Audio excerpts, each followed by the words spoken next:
El otro día vi a un amigo firmando con un certificado digital en todas las páginas de un documento PDF y me dije, aquí hay tema para un curso, pero he decidido comenzar con un podcast, a ver qué tal. Así que si tú eres como mi amigo y no sabes dónde está el error de lo que te he dicho antes, tienes que escuchar este podcast porque hoy voy a hablar sobre PDFs.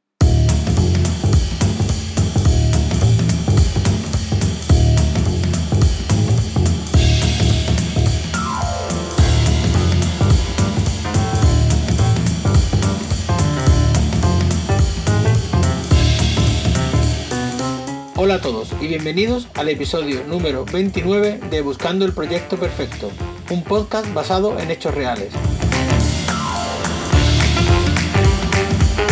Yo soy José Luis de la Rocha y algunas veces trabajo de arquitecto y otras de delineante, de director de proyectos o CEO de mi empresa, pero siempre disfrutando de cada momento.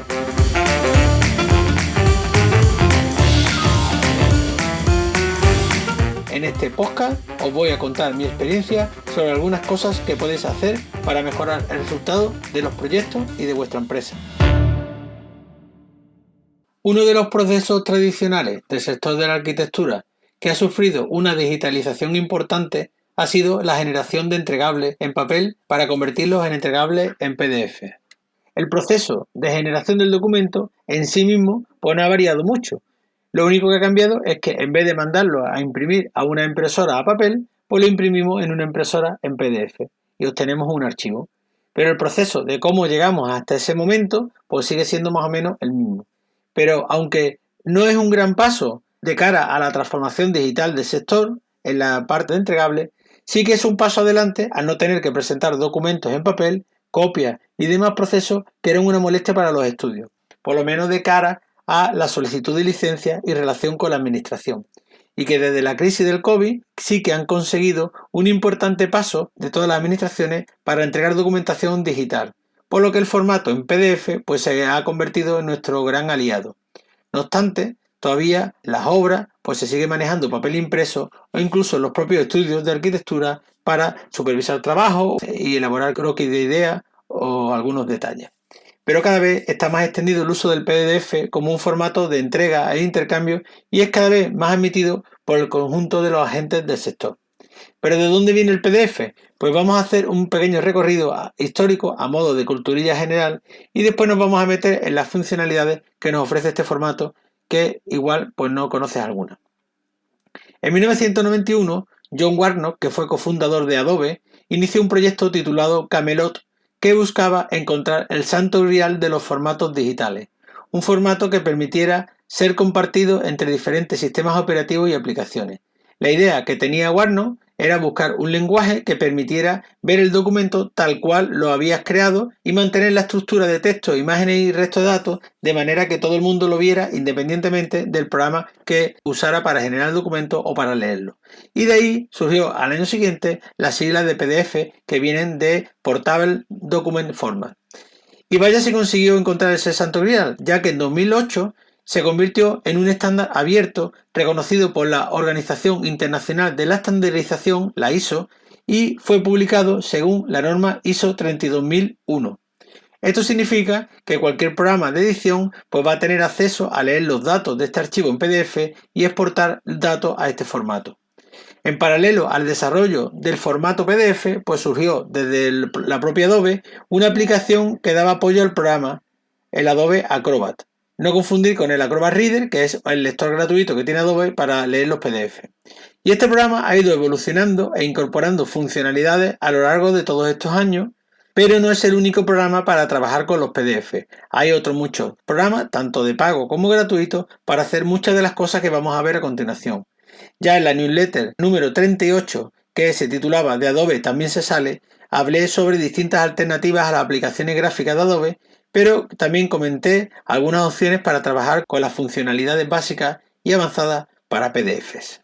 Y ya que hablamos de funcionalidades y posibilidades de uso, vamos a ver qué podemos hacer con estos archivos en PDF, que seguro muchas de estas funcionalidades ya conocéis, pero igual alguna se os escapa y seguro que podrás incorporar a tu rutina de trabajo. El primer paquete de funcionalidades que vamos a ver es la de crear PDF. Normalmente, cualquier programa de generación de texto, de imágenes vectoriales o imágenes raster va a tener un sistema de salida en PDF en el propio programa, ya sea o como un guardar como o como una especie de impresora específica o lo que sea. También tenemos la opción de instalar esa impresora de forma independiente, una impresora en PDF, de manera que pues mandes a imprimir como si fuera una impresora normal, pero que lo que se obtendrá pues un archivo en PDF. Todas estas aplicaciones pues van a tener en común varias cosas para la hora de crear documentos. Por ejemplo, tenemos que vamos a poder crear PDF en formato PDF/A. Si no lo conocéis, pues es un formato especial que está pensado para garantizar su uso a lo largo del tiempo, independientemente de si en el futuro pues, los programas cambian y tienen otra forma de hacer los PDF, pero este formato lo que garantiza es que todos los datos que se necesitan leer están incrustados en el propio archivo y no puede ser alterado a lo largo del tiempo, ni siquiera en los metadatos o otros parámetros editables en un PDF normal. Esto pocas veces lo he usado, pero sí que es verdad que en alguna administración pues me ha pedido que entregue este formato y bueno, pues saber que existe para garantizar que dentro de 15 años podamos abrir ese documento que hemos creado. Otra cosa que nos va a permitir las aplicaciones al crear PDF es que se generen etiquetas automáticamente, como un índice jerarquizado, basándose a lo mejor pues las etiquetas del propio documento. Por ejemplo, en un archivo de Word generamos una serie de títulos y esos títulos los vamos a heredar como etiquetas a la hora de crear ese archivo en PDF. Y esto nos va a permitir poder buscar en el documento de forma más ágil. Otra cosa que vamos a poder hacer normalmente con los programas es proteger ese PDF con una contraseña. Y esta protección pues va a poder ser en varios aspectos. Por ejemplo, puedes tener una contraseña para abrir el archivo, que solamente te puede abrir quien tenga esa contraseña, o una contraseña para modificar el documento y, por ejemplo, pues permite pues, rellenar una serie de datos o firmarlo, pero no editarlo. Otra cosa que podemos hacer también a la hora de crear PDF es generarlo a través de la combinación de varios archivos independientes. Es decir, vamos a poder coger varios archivos independientes sueltos de distintos formatos, de distintos aspectos y montarlos para que nos genere un solo PDF con la estructura ordenada que le hayamos puesto y que incluso se generen hasta etiquetas automáticas basadas en esos archivos que hemos usado para crear el documento. Otro paquete de funcionalidades que también tienen los programas de edición de PDF es, por supuesto, la de lectura de los PDF, que es, digamos, la más básica. Y esto lo pueden hacer muchos programas, incluso lo pueden hacer los propios navegadores de Internet. Es decir, para leer un PDF no es necesario tener ninguna aplicación especial. Y, por supuesto, pues todos los programas de edición de texto, edición de imágenes y tal, los van a poder leer. Dentro del concepto de lectura, estas aplicaciones nos van a permitir hacer búsquedas en el documento para buscar texto, siempre que el documento esté generado desde un archivo digital con formatos de tipografías digitales, porque si el formato está escaneado, pues entonces no nos va a permitir hacer esas búsquedas, excepto si el programa pues tiene un módulo de OCR. El sistema OCR, pues, que viene de la sigla en inglés de reconocimiento óptico de caracteres, es una aplicación que permite la digitalización de una imagen encontrando esos textos manuscritos y reconocerlos para convertirlos en un formato tipo una tipografía de texto digital. Y entonces pues nos va a generar esa lectura y nos va a poder convertir esa información manuscrita en un formato editable. Esto lo tienen algunas aplicaciones y pues lo podemos usar para obtener esas búsquedas de información. Otra cosa que se pueden hacer sería interpretar los datos del PDF y convertirlos a otro formato. Por ejemplo, podemos convertir un PDF, convertirlo a Word, de manera que ya él va a reconocer todos esos objetos de texto y los va a poner en un formato y pues lo que son las líneas, las imágenes y los dibujos, pues los va a meter como fotos y como dibujos, como líneas, etcétera. Otra funcionalidad que tiene a la hora de leer información en los programas de los PDF y una funcionalidad que nos viene muy bien en nuestro sector de la arquitectura es la función de medir. Muchas aplicaciones tienen esta opción para medir directamente el PDF sin tener que imprimirlo o sin tener que enviarlo a otro programa de dibujo y entonces nos va a permitir seleccionar puntos. Si el archivo está generado desde un programa de dibujo vectorial, por ejemplo, pues nos va a permitir seleccionar puntos finales, intersecciones y ponerle cotas bastante fiables, que además podemos ponerle unas escalas para que nos mida las medidas reales o las medidas impresas y pues vamos a poder medir normalmente por distancia, vamos a poder medir superficie y si el archivo tiene información suficiente podríamos medir incluso coordenadas geográficas.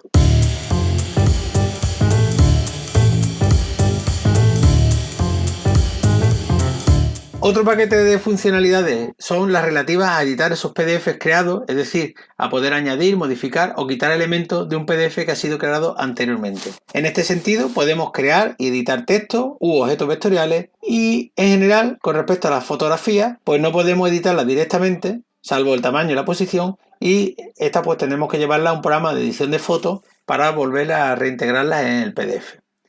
Pero sí podemos hacer muchas cosas, como por ejemplo subrayar, como si fuera un libro en papel, para que resalten en las próximas lecturas. Y este subrayado se puede guardar de manera que, por ejemplo, en una normativa, pues seleccionamos ciertos aspectos que queremos tener identificados y en el futuro pues podemos volver a consultarlo y resaltar directamente la parte que tenemos que leer. También podemos añadir comentarios asociados a determinados objetos o a una parte concreta del documento o simplemente como notas generales. Estos comentarios pueden incluir el usuario que los emite y pueden servir para tener comentarios encadenados de varios usuarios de cara a, por ejemplo, a unas correcciones de un documento y que quede constancia de todos los comentarios que se han ido realizando. Otra cosa que podemos incorporar en estos documentos son sellos como aprobado, revisado o cualquier diseño que tú quieras meter para establecer un estado del documento y las personas receptoras pues puedan ver en qué situación se encuentra. También podemos generar marcas de agua para indicar que el documento pues es un borrador, por ejemplo, y añadirlo directamente desde el propio PDF. Y otra cosa muy práctica y quizás más desconocida por los usuarios medios es la creación de las numeraciones Bates. Las numeraciones Bates se inventó para añadir una serie de números secuenciales para ponerlo en documentos jurídicos y de negocios y que quedasen de forma ordenada. Esto se inventó en el siglo XIX y tiene el nombre de su inventor, Edwin Bates, pero hoy en día es una funcionalidad que tiene cualquier programa de creación de documentos y que seguro que has usado muchas veces porque es simplemente poner una secuencia numérica consecutiva en un documento. Pero cuando te encuentras con un documento PDF que ya está compuesto, por ejemplo, en uno que tú generas con muchas hojas escaneadas, cada una de su padre y de su madre, por ejemplo, las típicas fichas técnicas de distintos elementos constructivos que cada una está hecha a su estilo, pues es muy práctica esta funcionalidad porque tú puedes seleccionarlas todas y generar una numeración consecutiva grafiada por encima de estos archivos y que vayan en consecuencia con tu proyecto. En algunas aplicaciones como la de Acrobat pues también te sirve para poner encabezado y pie de página de forma automática en el documento y esto sirve para que cuando estés haciendo este anexo de documento tú puedas generar ese encabezado y pie de página igual que lo tienes hecho en tu proyecto y pongas la numeración consecutiva del sitio donde le corresponde y continúe la numeración que tiene tu proyecto de manera que todas las hojas del documento quedan ordenadas como si lo hubieras hecho en el programa original. Pues esto es muy práctico y muy sencillo de hacer. Otro paquete también de funcionalidades son las relativas a la organización del propio documento. Por ejemplo, podemos añadir marcadores que son, como habíamos hablado antes, estos marcadores que se generaban automáticamente a partir de los títulos o de determinada información del documento original, pero que también podemos añadirla en mitad del documento o incluso añadir y vincular a determinadas partes del documento para establecer puntos de búsqueda que queramos localizar en un documento, por ejemplo una normativa, por un determinado apartado, para posteriores búsquedas en el futuro. Otra cosa que podemos hacer con respecto al tema de organización es organizar las páginas. Esto pues nos permitirá pues mover adelante y atrás algunas páginas, girarlas a algunas páginas en concreto o incluso eliminar y añadir páginas nuevas al documento. Otra funcionalidad es la de hacer formulario. Si el PDF está hecho en un formato digital, es decir, que no está escaneado, y tiene una estructura de formulario en el que aparece, por ejemplo, nombre y unos guiones para rellenar el nombre, pues es probable que el programa reconozca ese espacio y te autogenere el campo para rellenar el nombre con un cuadrante automático, de manera que la creación de formulario pues, se puede hacer bastante rápida de forma automática. Pero normalmente también todos estos programas pues tienen su propio formato para crear esos campos, esas cajitas para rellenar y que además te va a permitir configurar qué tipo de datos tiene que tener para la validación del dato, si tienen que ser unos números o tienen que ser una serie de códigos. Además te va a permitir tener una estructura ordenada de todas estas ventanas, de manera que, como sabéis, cuando tú rellenas un formulario, tú con la orden tabular vas pasando de un campo a otro y ese orden que vas siguiendo es esa estructura ordenada, de manera que si haces un formulario, pues puedes pensar cómo va a ser el recorrido de ese campo y ordenar esa estructura de documento subiendo o bajando los campos para que el orden, al recorrerlo con el tabulador, sea un orden lógico y no vaya saltando de un sitio a otro. Además, estos formularios te van a permitir dos cosas. Una va a ser exportar esos datos del formulario ya rellenado y exportarlos a un archivo, generalmente un CSV o alguno similar, pero también te va a poder permitir importar esos datos de nuevo al formulario, de manera que tú puedes coger formularios, exportar los datos, editarlos en un editor de texto normal y volverlos a subir y rellenar automáticamente el formulario, con lo cual esto pues, te puede facilitar rellenar muchos formularios que más o menos son muy parecidos y la mayoría de los datos se van a repetir y entonces de forma muy automática rellena esos formularios usando esta funcionalidad de exportar e importar datos al formulario. Y por último, y no menos importante, una de las funcionalidades fundamentales de los usos de los PDF como entregables es que vengan por las partes interesadas. Y aquí hay que analizar dos conceptos fundamentales que se confunden normalmente, que son la firma digital y el certificado digital. La firma digital es el equivalente al proceso antiguo de la firma manuscrita, es decir, que aparezca un grafismo, por ejemplo tu firma escaneada, que aparezca en el documento encima de tu nombre. Este proceso digital pues, nos va a permitir que pongamos esta firma y se bloquee el archivo, se genere un cierre que proteja el archivo para garantizar que identifique a la persona que firma el documento, que tenga una garantía de validez de ese documento o que garantizar que no se haya modificado. Y esa firma la puede poner en la parte que quiera del documento o incluso en varias partes del documento repetir la misma firma. Por otro lado, está el certificado digital. El certificado digital es un archivo electrónico que te permite identificar a una persona por internet y tiene que además estar autentificado por una autoridad certificadora como por ejemplo la Fábrica Nacional de Moneda de Timbre o un colegio profesional. Este archivo incrusta una información criptográfica en el documento que garantiza que el certificado pertenece a una persona concreta que ya viene garantizado por esa autoridad, con lo cual identifica a esa persona de forma fehaciente. Ese certificado incrusta información criptográfica en el documento y garantiza la representación del firmante, al igual que la firma anterior, pero permite nuestra representación ante los organismos oficiales. Y aquí un poco la diferencia que hay entre la firma digital y el certificado digital. El certificado va a quedar inscrito en el documento y certifica todo el archivo completo, no una parte del documento, sino certifica todo el archivo completo. A su vez, la firma digital puede estar asociada a un certificado digital, que es lo que solemos hacer muchas veces. Entonces, a la hora de firmar, nos pueden dar varias situaciones. No poner en el archivo ninguna firma digital y firmar con un certificado, con lo cual no aparecerá ningún grafismo, simplemente aparecerá que ese documento está certificado y te identificará como la persona que lo certificó. Se puede poner una firma con una sola firma digital que asociada a un certificado digital para garantizar la representación de cara a terceros, sobre todo organismos oficiales. Se pueden poner varias firmas digitales en distintas partes del documento y después firmar el certificado una sola vez, digamos, para el documento.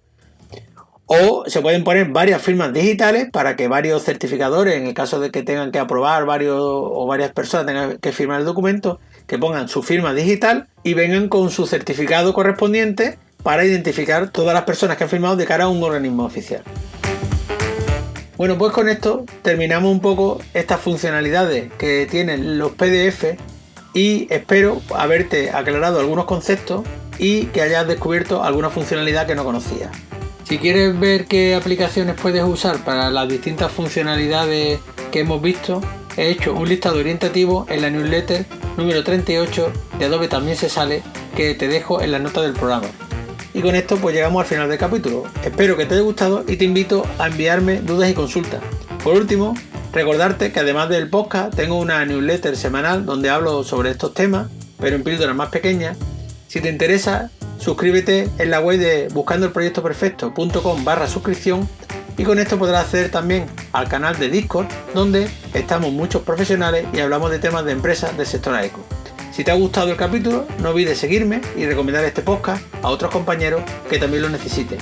Y sin más me despido y nos vemos en el próximo programa.